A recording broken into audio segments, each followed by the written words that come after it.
Today, I want to talk about the 3 different types of hunger. There's 3 different types of hunger. If you aren't really sure, like, am I eating because I'm genuinely hungry? Am I eating just out of boredom? Am I eating just because the food's in front of me?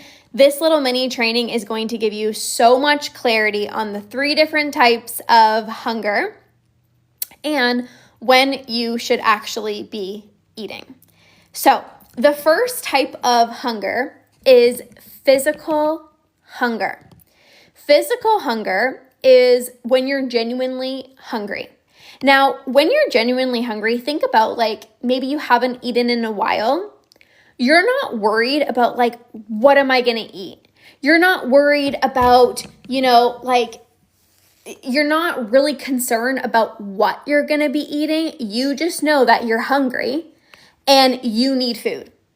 This is true physical hunger. It's you're not asking yourself, should I eat right now? I remember having a conversation with my clients and she's like, sometimes I'll ask myself should I have an extra slice of toast or should I not? And I said, when you're genuinely hungry, you're not asking yourself whether you should eat or not. You just go and eat. That's true physical hunger. If you're in your head, should I have a second piece of toast? I don't know, should I have a snack right now? You're probably not actually genuinely hungry, because when you're hungry, you're not asking yourself, should I eat right now? You're just I need to eat. So that is physical hunger. Physical hunger, maybe you feel a little fatigued. Maybe, your stomach starts to growl. That's true physical hunger. Now, habitual hunger is when you're eating typically at the same time every single day. So if you're always having a snack after dinner, that is habitual hunger. If you're always having a snack, let's say midday at 3 p.m., that is habitual hunger. If you're always having, something sweet right after your meal, that's not true physical hunger. It is habitual. Now, habitual hunger can either be the same time or it could be the same location. So for example, it's every time after dinner. Or it could be every time you watch TV, you eat something. That is habitual. It's not that you're truly physical hungry, it's just familiar, it's safe. Well, every time I watch TV, I have something. Every time after dinner, I have a snack. This is not intuitive eating. Because intuitive eating is sometimes you might have a snack in the middle of the day. Sometimes you might, want to have a snack while you're watching TV. But sometimes you're not actually hungry. And being able to say no in the times where you generally don't want something or you're not actually hungry, that's intuitive eating.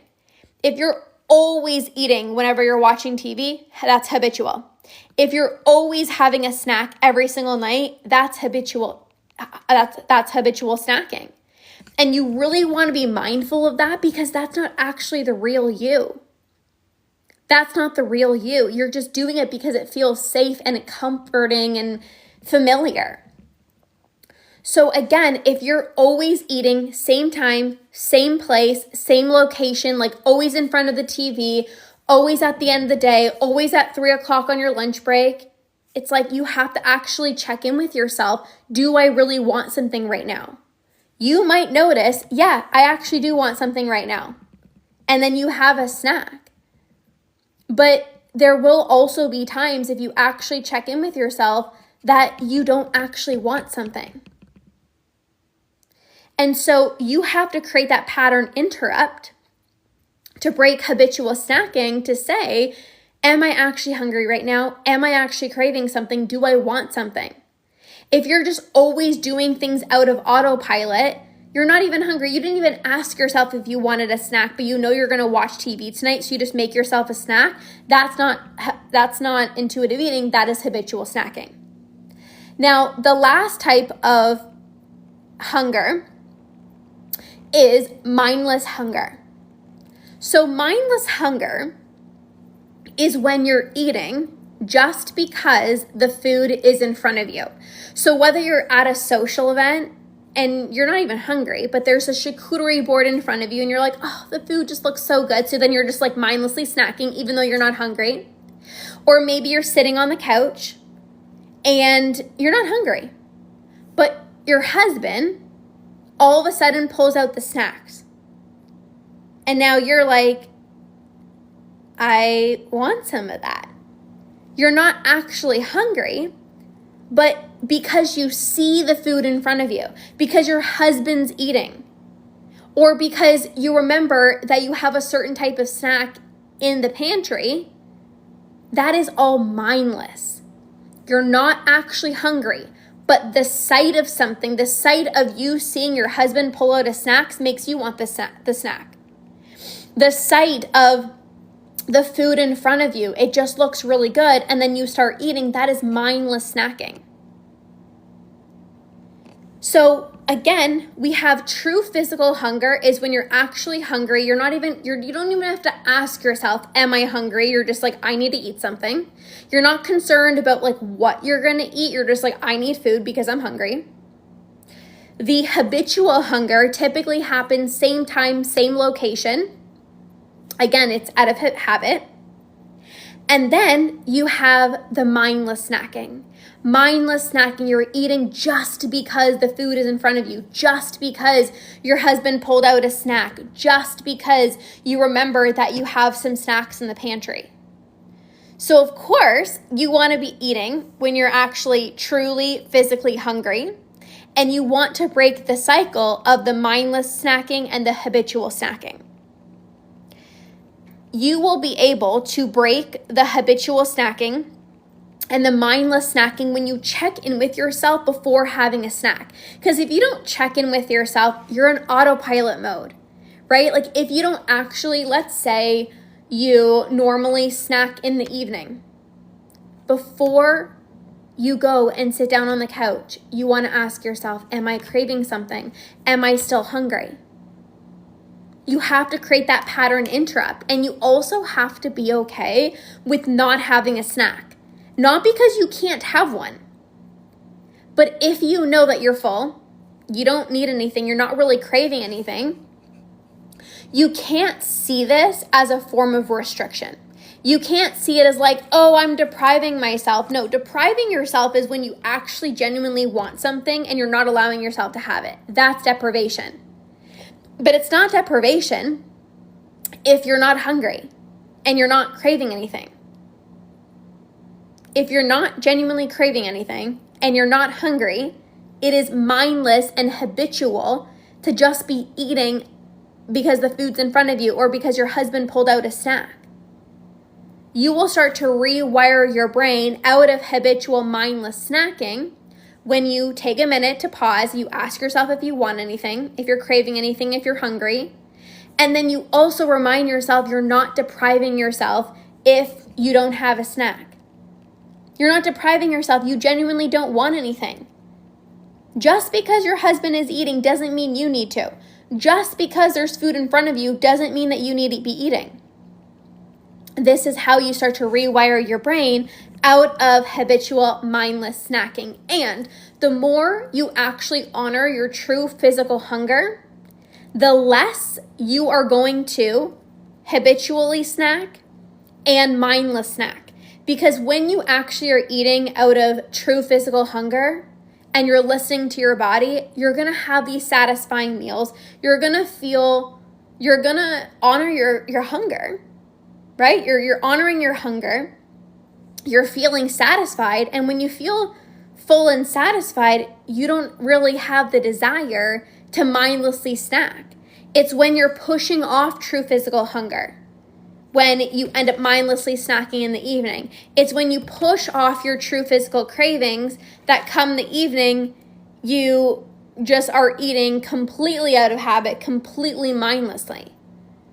So again, when you honor your true physical hunger and you check in with yourself before having a snack, am I hungry? Am I craving something? And you don't see saying no to a snack as restriction, this is how you are starting to rewire your brain out of habitual mindless snacking. Now, the last thing I'm going to say is you don't always have to be hungry to eat something. Sometimes food just looks good. Like sometimes you're like, I'm not really that hungry, but honestly, like that snack looks really good, or some cheese and crackers sounds really good, or a yogurt bowl sounds really good, or some fruit sounds really good. That is fine. But if you are constantly habitually snacking every single night, you're further ingraining this habit into your brain. If you always eat because your husband pulls out a snack, you're further ingraining this habit into your brain.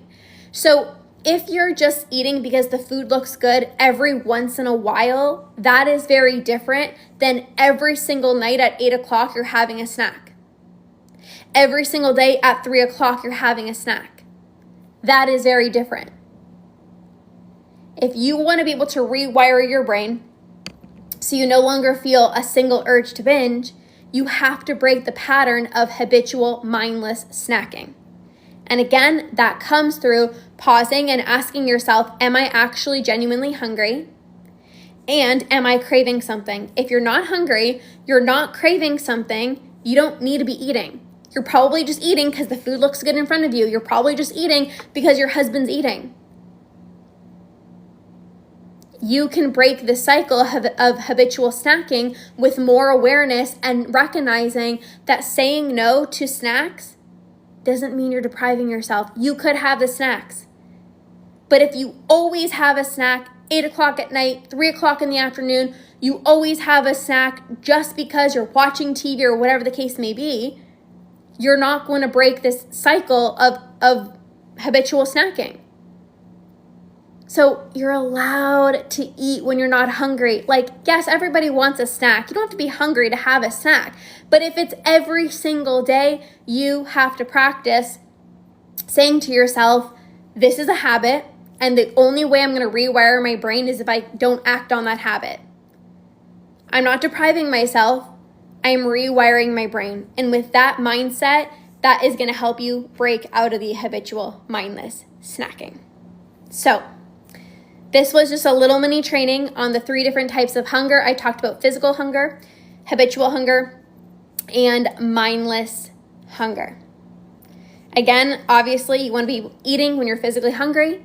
And when you do that, the more you do that, the more you honor your hunger. You have more satisfying meals and you're feeling comfortably full. The mindless habitual snacking will automatically start to dissipate in and of itself. Because if you have a really good dinner, you're not going to feel the need to mindlessly snack, right? If you have a really good, satisfying breakfast, a really good, satisfying lunch, a really good, satisfying dinner, you're not going to really feel the need to habitually mindlessly snack. It's when you're not actually having the dinner that you want. You're not prioritizing your meals. You're not making time for meals. Of course, you're going to be mindlessly snacking.